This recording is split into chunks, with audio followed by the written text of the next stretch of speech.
কি দূর থেকে দেখতে স্বর্গের মতো সুন্দর না? যাবেন নাকি এই দ্বীপে ঘুরতে?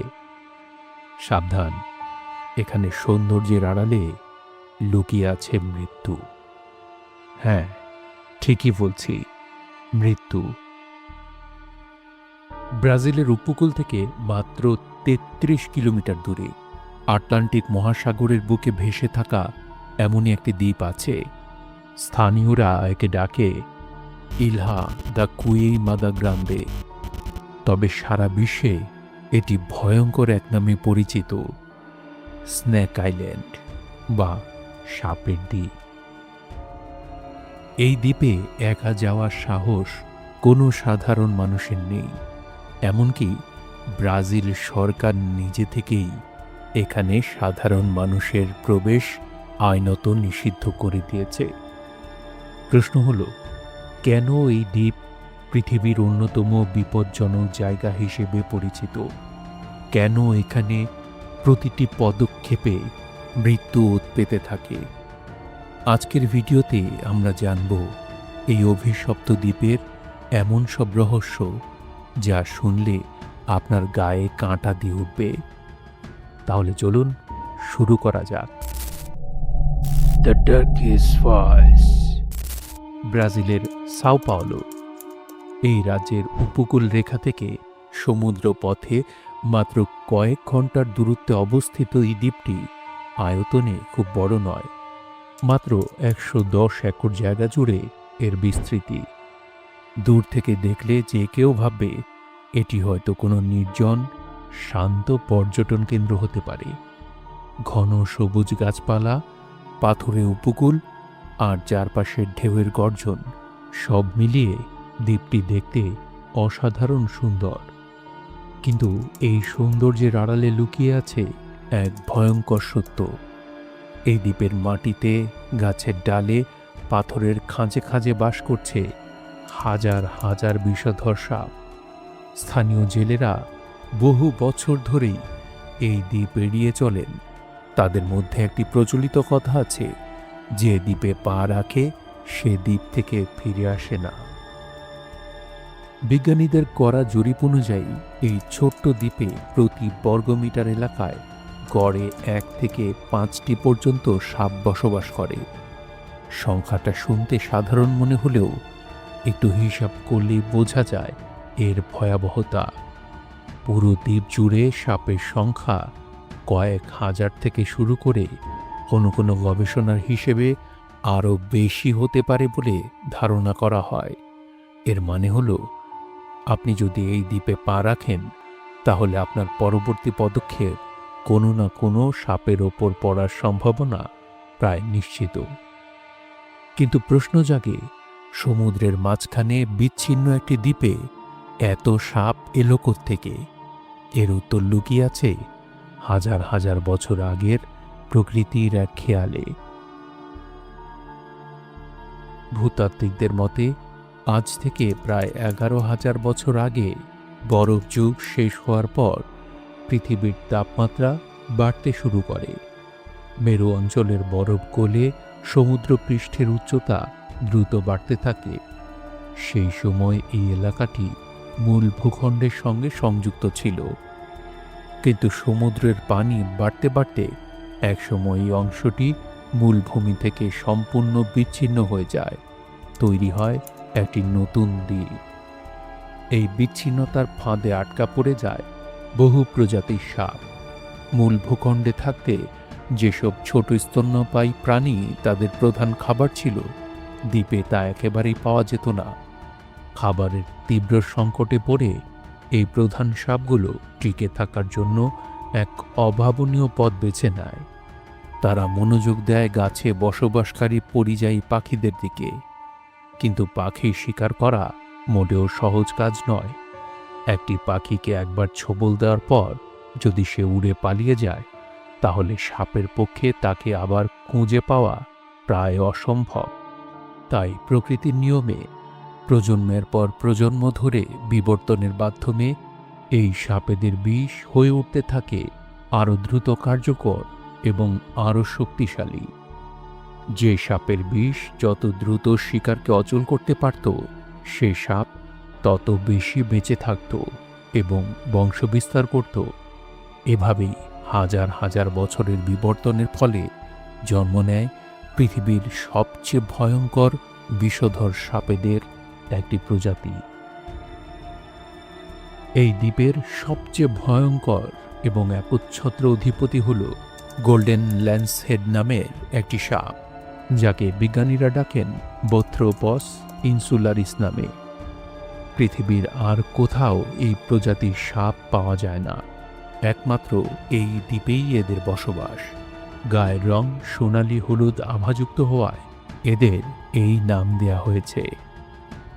গবেষকদের মতে এই সাপের বিষ তার নিকটাত্মীয় প্রজাতির তুলনায় প্রায় ৩ থেকে ৫ গুণ বেশি শক্তিশালী। এই বিষের ভয়াবহতা এমন যে শুনলে গা শিউরে ওঠে। মানুষের শরীরে প্রবেশ করার সাথে সাথেই এই বিষ আক্রান্ত স্থানের টিস্যু ও মাংসপেশি ধ্বংস করতে শুরু করে। এরপর তা দ্রুত রক্ত প্রবাহে মিশে গিয়ে কিডনির কার্যক্ষমতা নষ্ট করে দেয় এবং মস্তিষ্কে রক্তক্ষরণ ঘটানোর ঝুঁকি তৈরি করে। চিকিৎসকদের ভাষ্যমতে এই সাপের কামড় খাওয়ার পর আক্রান্ত ব্যক্তির হাতে চিকিৎসার জন্য সময় থাকে খুবই সীমিত। দূরবর্তী দ্বীপে দ্রুত চিকিৎসা সহায়তা পাওয়া প্রায় অসম্ভব বললেই চলে। তাই এখানে কামড় খাওয়া মানেই মৃত্যুর দিকে এগিয়ে যাওয়া। এই কারণেই আন্তর্জাতিক সংরক্ষণ সংস্থা এই প্রজাতিকে অত্যন্ত বিপন্ন হিসেবে চিহ্নিত করেছে, কারণ সীমিত এলাকায় বসবাসকারী এই সাপের সংখ্যাও ক্রমশ কমে আসছে। এই দ্বীপকে ঘিরে বহু বছর ধরে প্রচলিত আছে কিছু গা ছমছমে লোককথা, যা স্থানীয় জেলেদের মুখে ফেরে। বিংশ শতাব্দীর শুরুর দিকে এই দ্বীপে জাহাজ চলাচলের সুবিধার জন্য একটি বাতিঘর নির্মাণ করা হয়েছিল। কথিত আছে সেই বাতিঘরে এক রক্ষক তার স্ত্রী ও ৩ সন্তান নিয়ে বসবাস করতেন। স্থানীয়দের মুখে প্রচলিত একটি কাহিনী অনুযায়ী একদিন গভীর রাতে একদল সাপ কোনোভাবে জানলার ফাঁক দিয়ে তাদের ঘরে ঢুকে পড়ে। আতঙ্কিত হয়ে পরিবারটি ঘর ছেড়ে জঙ্গলের ভেতর দিয়ে সমুদ্র তীরের দিকে দৌড়াতে শুরু করে, যেন কোনোভাবে একটি নৌকা পেয়ে দ্বীপ ছেড়ে পালাতে পারে। কিন্তু পথের মাঝে গাছের ডালে ঝুলে থাকা শত শত সাপ তাদের ওপর আক্রমণ চালায়। গল্প অনুযায়ী পরদিন সকালে যখন একটি সরবরাহকারী জাহাজ খাবার নিয়ে দ্বীপে পৌঁছায়, তখন তারা গোটা পরিবারের নিথর দেহ পড়ে থাকতে দেখতে পায়। আরেকটি প্রচলিত কাহিনী এক ক্ষুধার্ত জেলেকে নিয়ে। শোনা যায় প্রবল ক্ষুধার তাড়নায় সে নিয়ম ভেঙে দ্বীপের জঙ্গলে কলা সংগ্রহ করতে ঢুকে পড়েছিল। পরে তার নৌকায় রক্তমাখা অবস্থায় তার দেহ পাওয়া যায়। শরীর জুড়ে ছিল অসংখ্য সাপের কামড়ের চিহ্ন। এই ধরনের ঘটনার পর থেকেই স্থানীয়দের মধ্যে দ্বীপটি নিয়ে ভয় আরও বেড়ে যায় এবং একসময় ব্রাজিল সরকার সিদ্ধান্ত নেয় এই দ্বীপে সাধারণ মানুষের প্রবেশ চিরতরে নিষিদ্ধ করে দেওয়া হবে। উল্লেখ্য, এই ধরনের লোককথার সত্যতা নিয়ে ঐতিহাসিক নথিতে সীমিত তথ্য রয়েছে, তবে এগুলো দ্বীপ সম্পর্কে মানুষের ভয় ও শ্রদ্ধার প্রতিফলন হিসেবে যুগ যুগ ধরে টিকে আছে। বর্তমানে এই দ্বীপে সাধারণ মানুষের প্রবেশ সম্পূর্ণভাবে নিষিদ্ধ। শুধুমাত্র ব্রাজিলের নৌবাহিনী বছরে একবার বাতিঘরের রক্ষণাবেক্ষণের জন্য এখানে আসে। এছাড়া বিশেষ সরকারি অনুমতি নিয়ে কিছু গবেষক গবেষণার উদ্দেশ্যে দ্বীপে যাওয়ার সুযোগ পান, তবে শর্ত হল তাদের সঙ্গে অবশ্যই একজন চিকিৎসক থাকতে হবে এবং তাদের পরতে হবে বিশেষ ধরনের পুরু প্রোটেক্টিভ পোশাক ও বুট, যা সাপের ছোবল থেকে কিছুটা রক্ষা করতে পারে। তবে সবচেয়ে অবাক করা বিষয় হল, এত ভয়ঙ্কর হওয়া সত্ত্বেও চোরা শিকারীরা লুকিয়ে এই দ্বীপে প্রবেশ করার চেষ্টা করে। কারণ আন্তর্জাতিক অবৈধ বন্যপ্রাণী বাজারে একটি গোল্ডেন ল্যান্সেট সাপের দাম হাজার হাজার ডলার পর্যন্ত হতে পারে বলে জানা যায়।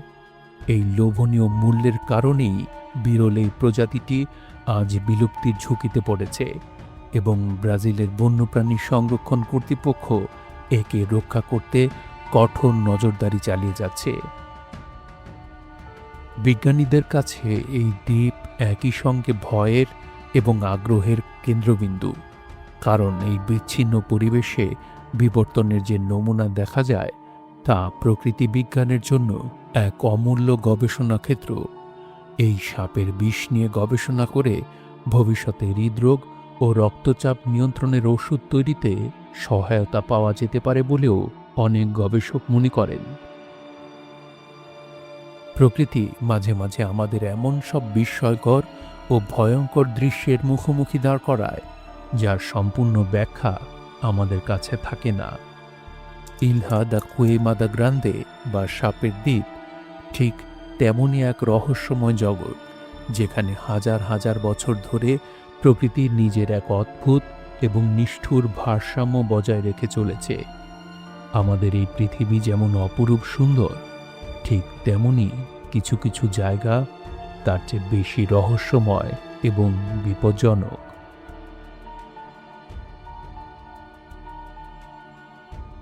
সো ফ্রেন্ডস, দেখলেন স্নেক আইল্যান্ড নিয়ে একটি খুব ইন্টারেস্টিং এবং গা হিম করা ভিডিও। এখন আমরা পুরো বিষয়টিকে একটু ভিন্নভাবে দেখব।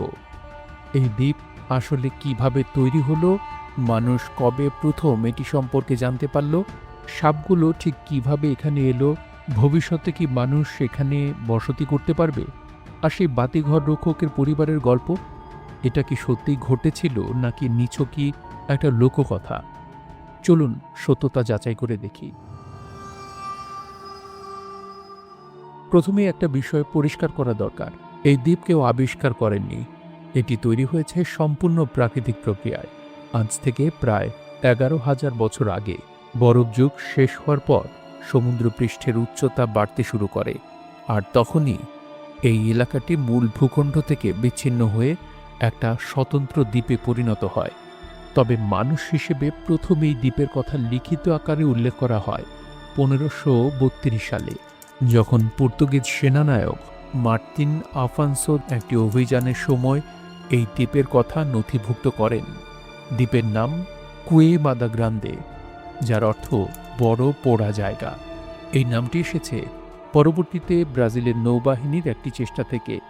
তারা দ্বীপের অতিরিক্ত সাপের সংখ্যা নিয়ন্ত্রণ করতে গাছপালা পুড়িয়ে দেওয়ার চেষ্টা করেছিল, আর সেখান থেকেই এই নামকরণ। আমরা ভিডিওতে দেখেছি যখন দ্বীপটি মূল ভূখণ্ড থেকে বিচ্ছিন্ন হয়ে যায়, তখন এখানে ইতিমধ্যে বসবাসকারী বিপুল সংখ্যক সাপ আটকা পড়ে যায়। মূল ভূমির স্তন্যপায়ী শিকার না পেয়ে তারা গাছে থাকা পাখি শিকারে মনোযোগ দেয়, আর হাজার হাজার বছরের বিবর্তনের মাধ্যমে তাদের বিষ হয়ে ওঠে অস্বাভাবিক রকম শক্তিশালী। এটি একটি প্রাকৃতিক প্রক্রিয়া, কোনো মানুষ বা জলদস্যুর হাত নেই এর পেছনে। যদিও ইন্টারনেটে জলদস্যুরা গুপ্তধন পাহারা দিতে সাপ ছেড়েছিল, এই ধরনের একটি গল্প প্রচলিত আছে, যেটি সম্পূর্ণ ভিত্তিহীন এবং মিথ। 2025 সালের মার্চ মাসে বিখ্যাত ইউটিউবার মিস্টার বিস্ট তার I survived the 5 deadliest places on earth ভিডিওতে পৃথিবীর 5টি বিপজ্জনক জায়গার একটি হিসেবে এই সাপের দ্বীপে যান। তিনি ও তার টিম বিশেষ প্রোটেক্টিভ শিন গার্ড পরে স্থানীয় গবেষকদের সাথে নিয়ে দ্বীপে এক রাত কাটান। কিন্তু মজার বিষয় হলো, প্রতি বর্গমিটারে 1 থেকে 5টি সাপ শুনে যতটা ভয়ঙ্কর মনে হয়, বাস্তবে মিস্টার বিস্ট ও তার টিম ততটা সাপ দেখতে পাননি। সারা রাত দ্বীপে থেকেও তাদের সামনে আশানুরূপ সংখ্যক সাপের দেখা মেলেনি। এর কারণ কি? বিশেষজ্ঞরা বলেন, এই সাপগুলো মূলত রাতের বেলা সক্রিয় থাকে, গাছের পাতা ও ডালের সাথে মিশে থাকার মতো ছদ্মবেশ ধারণ করতে পারে, আর মানুষের উপস্থিতি টের পেলে সহজে লুকিয়ে যায়। তাই দ্বীপে থাকা মানেই যে প্রতি মুহূর্তে চোখের সামনে সাপ দেখা যাবে, বাস্তবতা তেমন নয়। তবে এর মানে এই নয় যে দ্বীপটি নিরাপদ। বিজ্ঞানীরা এখনও মনে করেন, প্রকৃত সাপের সংখ্যা যাই হোক না কেন, মানুষের মৃত্যুর জন্য গোল্ডেন ল্যান্সহেডের একটি মাত্র কামড়ই যথেষ্ট, তাই সংখ্যায় কম দেখা গেল ঝুঁকি একই রকম ভয়াবহ থেকে যায়। ভবিষ্যতে কি মানুষ সেখানে বসতি গড়তে পারবে? এই প্রশ্নের উত্তর স্পষ্টভাবে না। 1985 সালে ব্রাজিল সরকার একটি ফেডারেল ডিক্রি জারি করে এই দ্বীপ এবং পাশের ছোট্ট দ্বীপ কুয়েমাদা পেকেনাকে একটি সংরক্ষিত পরিবেশগত এলাকা হিসেবে ঘোষণা করে। এর ফলে আইনগতভাবেই এখানে কোনো ধরনের স্থায়ী বসতি স্থাপন নিষিদ্ধ। এছাড়া ব্যবহারিক দিক থেকেও চিন্তা করলে এত ঘনত্বে বিষধর সাপের উপস্থিতি, বিশেষ করে পৃথিবীর সবচেয়ে শক্তিশালী বিষের একটি বহনকারী সাপ, কোনোভাবেই মানুষের বসবাসের উপযোগী পরিবেশ তৈরি করে না। বিজ্ঞানীরা মনে করেন এই দ্বীপের প্রকৃত মূল্য মানুষের বসতির জন্য নয়, বরং বিরল প্রজাতির সংরক্ষণ ও গবেষণার জন্য।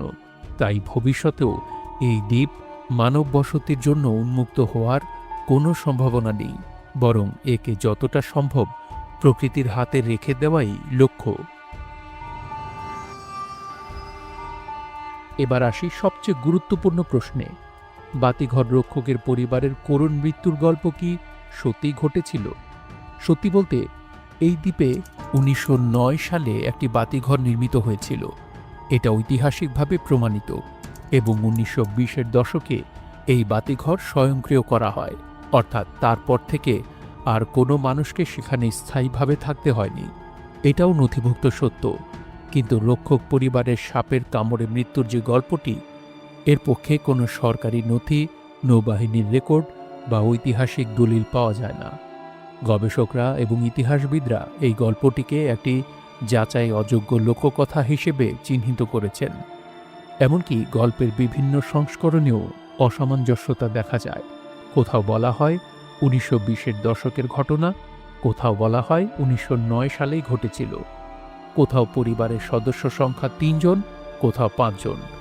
ব্রাজিলের নৌবাহিনীর অফিসিয়াল রেকর্ডে বাতিঘর স্বয়ংক্রিয়করণকে নিছক একটি প্রযুক্তিগত আধুনিকীকরণ হিসেবে উল্লেখ করা হয়েছে।